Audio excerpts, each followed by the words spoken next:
बहुत बहुत स्वागत है आप सभी का भारत 24 पे। लगातार मेगा कवरेज G20 को लेकर जारी है भारत 24 पे और मेरी सहयोगी पूर्णिमा मिश्रा आपके साथ मौजूद है। हम दोनों और लगातार G20 को लेकर जो अपडेट्स आ रहे हैं वो तो आपको देंगे ही, साथ में चर्चा कि भारत विश्व पटल पर लगातार बढ़ता जा रहा है और जब G20 का ये सम्मेलन, ये शिखर सम्मेलन हो रहा है, वहां पर क्या कुछ भारत और नया करने वाला है जो एक और पायदान ऊपर भारत को विश्व पटल पर लेकर जाएगा। पूर्णिमा, और बिल्कुल साथ ही स्टैंडर्ड भी सेट करेगा कि आने वाले वक्त में, भविष्य में जब G20 का आयोजन होगा अलग अलग देशों में, तो वो किस तरीके का होना चाहिए, या फिर G20 के बाद जो कंक्लूजन्स निकलते हैं, जिन एजेंडेस पर चर्चा होती है, वो और बेहतर तरीके से कैसे हो सकते हैं। देखिए, प्रधानमंत्री मोदी ने इसकी तैयारी काफी लंबे वक्त से शुरू कर दी थी जब मेजबानी मिली भारत को, और उसके बाद अब दिल्ली तैयार हो चुकी है। कुछ तस्वीरें इस वक्त आपके सामने हैं। आदिति, जैसे जैसे स्वागत हुआ, देखिए अल्बर्टो फर्नांडिस पहुंचे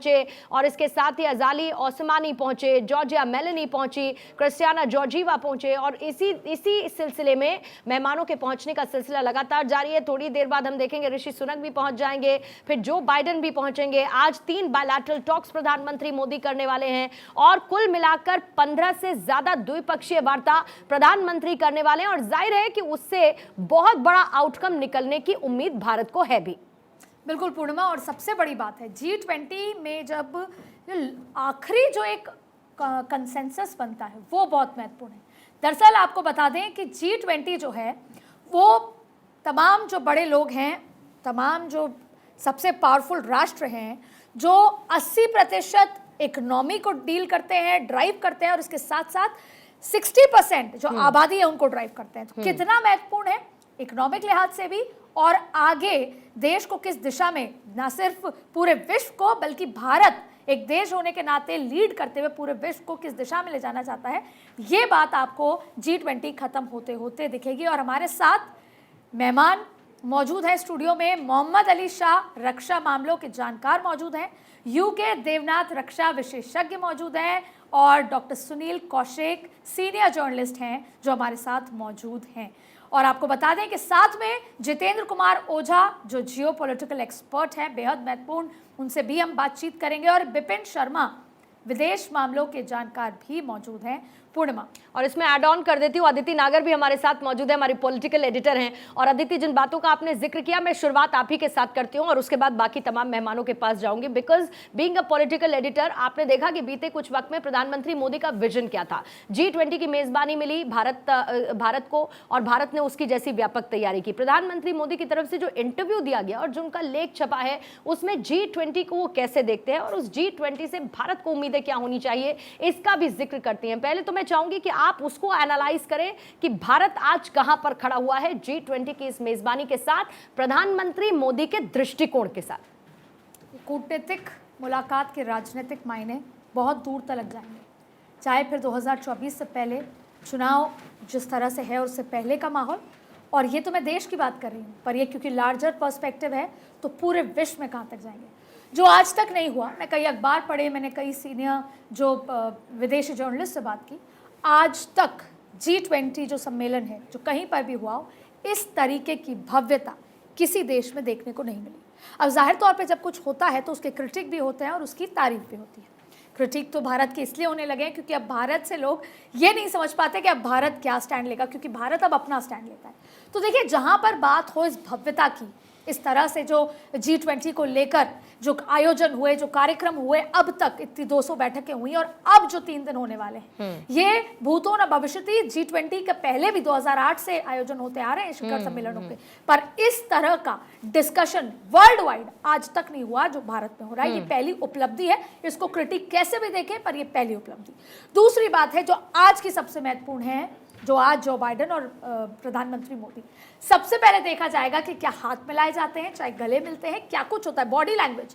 तो जो ये बिल्डिंग, वार्मिंग अप रिलेशनशिप्स हैं, जिसके सबसे बड़ा कारण ट्रेड है, लेकिन साइकोलॉजिकल स्ट्रेटेजिक कारण है एक दूसरे का साथ, क्योंकि सामने चाइना है, रशिया है, और अब जो ये जैसे एक समय में अमेरिका अपने आप को आज भी शायद यही मानता है कि वो यूनिपोलर वर्ल्ड है ये अमेरिका की तरफ, लेकिन अब धीरे धीरे जो ये इमर्जेंस या कह लें कि जो rise of threatening rise of China की वजह से ये 1.5 पोलर हो रहा है। और यही वजह है कि जो स्ट्रेटेजी अमेरिका की है कि भारत को साथ में रखना और भारत को ये टेक्नोलॉजी ट्रांसफर तमाम चीजें करनी जरूरी है। चौथी बात, डिफेंस में भारत हमेशा सिर्फ देखता था ऐसे करके कि कोई मुझे क्या दे दे, और आज हम उस पोजीशन पे धीरे धीरे धीरे, समय लगेगा लेकिन बढ़ रहे हैं कि पूरा विश्व देखेगा। तो आज की बायलैटरल बेहद महत्वपूर्ण है और बाकी आगे चर्चा करेंगे क्योंकि बहुत कुछ है, लेकिन आज से लेकर अगले 3 दिन अगले 30 सालों को गवर्न करेंगे। मैंने इसीलिए कहा ना कि जिस तरीके से हम आगे बढ़ते हैं अदिति, बताने के लिए कहने के लिए बहुत कुछ होता है, लेकिन थोड़ा सा उसको शॉर्टन अप करते हुए विपिन शर्मा जी हमारे साथ हैं, विदेश मामलों के जानकार हैं। और विपिन जी, आप ही के साथ मैं शुरुआत करती हूँ। जिन बातों का अदिति ने जिक्र किया उससे कम से कम मैं एक बात निकाल पाई हूँ कि भारत ने अपनी जरूरत को पैदा कर दिया है। भारत जिस विजन के साथ आगे बढ़ा है और आने वाले वक्त में जब हम 2047 का जिक्र करते हैं तो हम डेवलप्ड नेशन होंगे, और आज की तारीख में भारत ने अपनी जरूरत को पैदा कर दिया है। शायद यही एक वजह है कि कोई हमको नजरअंदाज, कोई हमको नेग्लेक्ट नहीं कर सकता, और भारत की पोजीशन ऐसी बनी है। निस्संदेह देखिए, ये वक्त हिंदुस्तान का है, और जब महाशक्तियों का महाकुंभ हो रहा है हिंदुस्तान में, हमारे महान मुल्क में, तो यहाँ पर सब ने ठान लिया है, बूंद बूंद सागर बनाता है और सबका प्रयास रंग ला रहा है। यहाँ पर देश की नीतियाँ, सरकार की नीतियाँ, देशवासियों का प्रयास, और सबसे बड़ी बात है संकल्प क्या है कि हम उस दौर को दोबारा लेके आएंगे जब हिंदुस्तान को सोने की चिड़िया कहा जाता था, the land of the golden sparrow, and $1 was equal to 1 rupee. So इस समय मिशन क्या है, मकसद क्या है? पीस विद प्रॉस्पेरिटी, आगे भी बढ़ना है। और क्योंकि हिंदुस्तान जाना जाता है कि हम लोग अमन पसंद मुल्क हैं, हम हमेशा शांति के लिए तत्पर रहते हैं, लेकिन ये 21वीं सदी का हिंदुस्तान है, ये 1962 वाला हिंदुस्तान नहीं है। और यहाँ पर ये दुनिया अब लोहा मान रही है हिंदुस्तान का। और जैसे कि आप अभी अपने इंट्रोडक्टरी स्पीच में आप बोल रहे थे कि यहाँ पर कि जो ऐसा जो भव्य आयोजन हुआ है G20 का, ऐसे पहले नहीं हुआ, इसमें भी कोई दो राय नहीं है यहाँ पर, क्योंकि यहाँ पर जो बाकी देश आ रहे हैं और उनमें जो जोश है और अभी जो गर्मजोशी देखने को मिलेगी, तो अपने आप में ये दृश्य बहुत कुछ इनके मायने हैं, और ये आने वाले वक्त में पूरे देशवासियों को भी प्रेरणा देंगे और अंतर्राष्ट्रीय पटल पर हिंदुस्तान की छवि को और ऊंची बुलंदियों पे लेके जाएंगे। और यहाँ पर अब जो देखने लायक बात है कि यहाँ पर क्या क्या होता है, क्योंकि देखिए कोरोना काल के बाद मैं एक जरूरी बात चाहता हूँ कि दर्शकों तक पहुंचे, क्योंकि अमूमन हम बात करते हैं ब्रेक्जिट की, ब्रिटेन का यूरोपियन यूनियन से बाहर निकलना, एग्जिट करना, लेकिन वर्तमान का जो दौर है वो चेक्जिट का है कि जो चीन के साथ बाकी मुल्कों के व्यापारिक नाते हैं, तो ऐसे संकेत मिल रहे हैं कि वो लोग, खासतौर पे कोरोना काल के बाद जब लाशों के अंबार लग गए थे, सदी की सबसे बड़ी महामारी आई थी, कि पहले तो ये अनुमान लगाया जा रहा था कि ये एक वायरस है जिसने पूरे विश्व को बीमार कर दिया है, लेकिन धीरे धीरे ऐसे भी अनुमान लग रहे हैं, किसी भी संभावना को अब नकार नहीं सकते, तो कि यहाँ पर कुछ गैर रासायनिक युद्ध है, बायोलॉजिकल वॉरफेयर है चीन का, कि पूरे विश्व पे अपना बोलबाला जमा लें। तो यहाँ पर अब क्योंकि संभावना जो भी हो कि अगर वुहान शहर से वायरस निकला था तो उससे बिल्कुल, लेकिन अभी समय लगेगा चीन को दरकिनार करने से पहले, अभी बहुत ज़्यादा समय यहाँ पर लगने वाला है। मेरे साथ अदिति, इससे पहले शेख हसीना पहुंच चुके हैं, क्योंकि मेहमानों के पहुंचने का सिलसिला जारी है, और आज तो बायलैटरल टॉक भी प्रधानमंत्री की होनी है शेख हसीना के साथ, तो वो भी इस वक्त पहुंच चुके हैं। उनका देखिए स्वागत किया जा रहा है।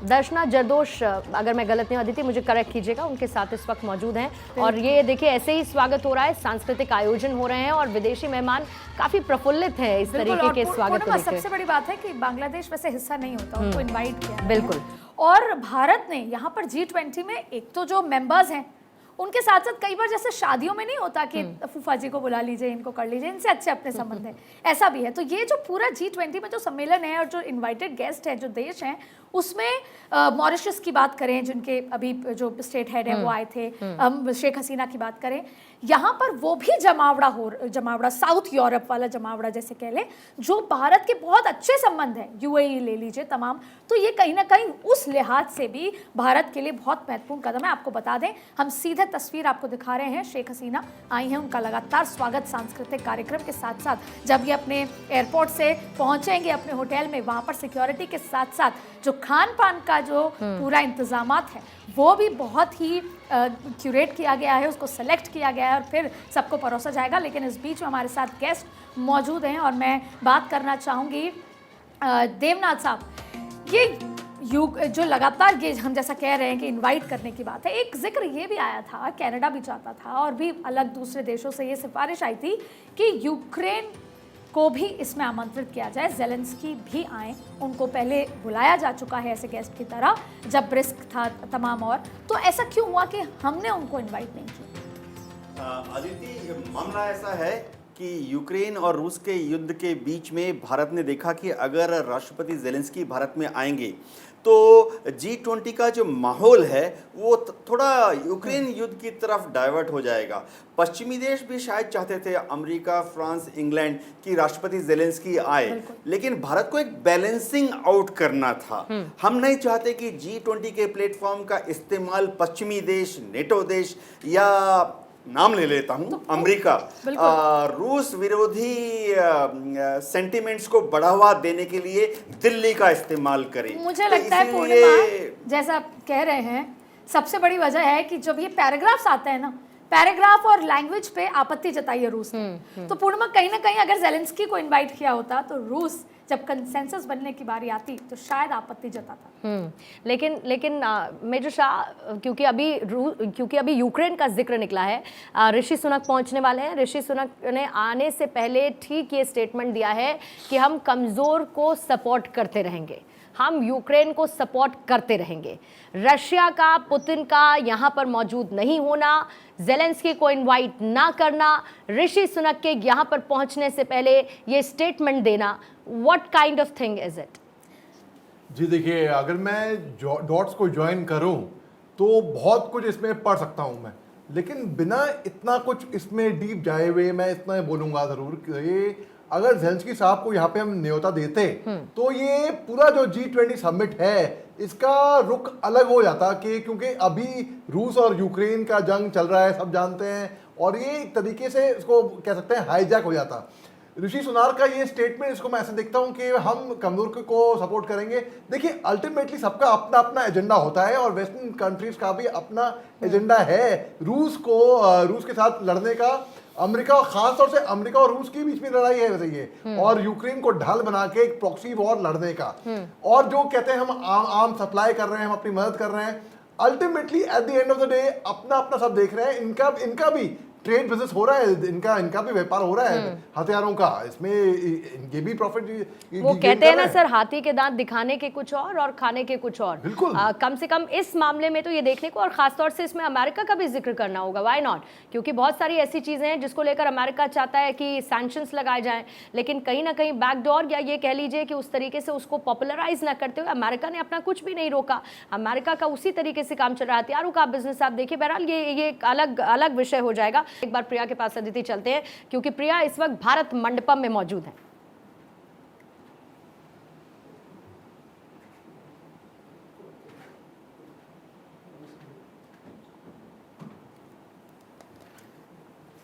बिल्कुल प्रिया, तो आप भारत मंडपम में मौजूद है। सबसे पहले तो वो फीलिंग और वो नज़ारा और वहां क्या कुछ हो रहा है वो जानना चाहेंगे।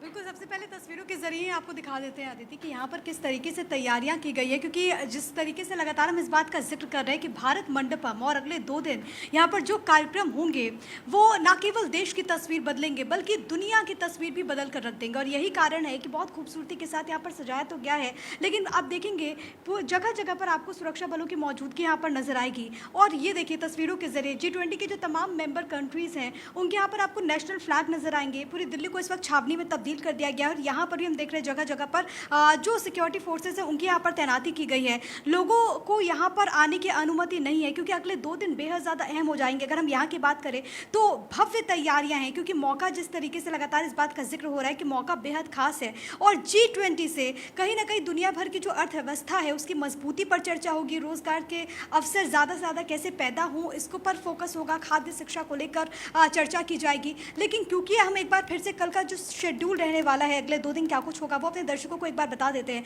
देखिए, क्योंकि आज जो तमाम देशों के राष्ट्राध्यक्ष हैं उनके पहुंचने का सिलसिला जारी है। अगर हम कल के दिन की बात करें तो 9 सितंबर को बिल्कुल प्रिया, आप हमारे साथ बने रहिए लगातार अपडेट्स के लिए। लेकिन पूर्णिमा, मैं एक बात यहाँ पर कहते हुए रोक नहीं पाऊंगी।